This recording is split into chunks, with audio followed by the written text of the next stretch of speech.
Showbiz Balita.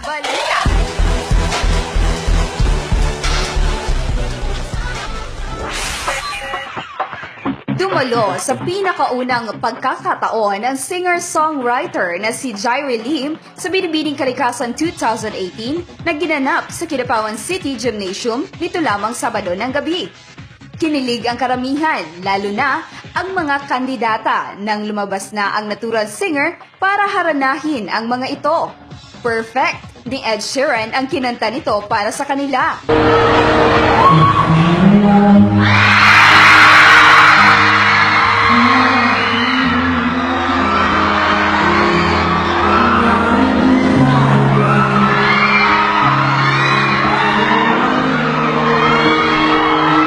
Naghiyawan naman ang lahat sa mga pakilig moves ng singer. Sumigaw ang mga audience nang hinawakan nito ang kamay ni Binibining number 3.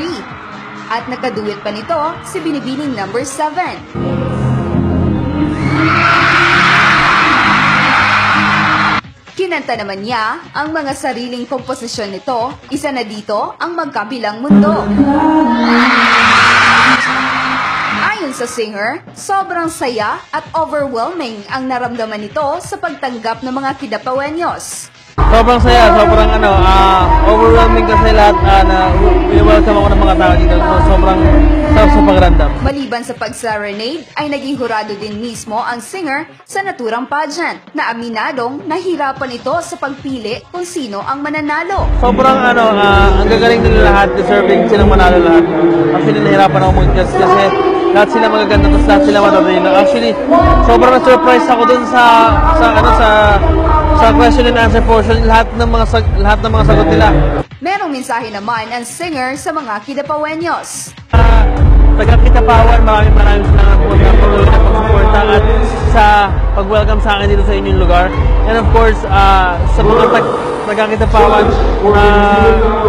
panatiliin yung kagandahan ng inyong kalikasan. Alam ko, sobrang mahalaga sa inyo ito kasi talagang pinapangalagaan yung kalikasan nyo, yung Mother Nature. So, yun, sobrang natutuwa ako doon kasi I love nature din eh. So, yun, sana makita-kita tayo ulit. I love you all. God bless you all. Samantala, nanalo naman si Binibining number 8 Kathleen Angeli Abler bilang Binibining Kalikasan 2018. First of all, I would like to implement my advocacy, which is strengthening solid waste management program po in all schools, and not just in schools but throughout Kidapawan City. Nagbigay naman ng mensahe ang Binibining Kalikasan 2017, Dayan Dano, sa nanalo ngayong taon sa naturang pageant. Yun, Kat, congratulations, and just do what you should do. Be a good role model to our fellow Kidapawenyos, and alam mo na yun. That's all.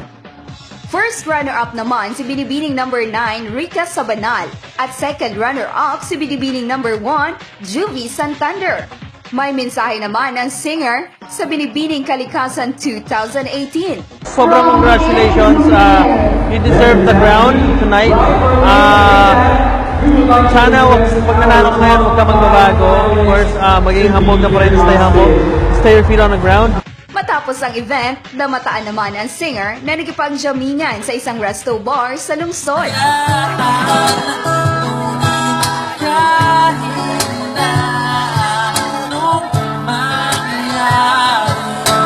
Isa sa pinaka-highlight ang Binibining Kalikasan taon-taon na may bumibisita sa lungsod ng mga celebrity guests para makisaya bilang bahagi sa selebrasyon ng Timpupo Festival.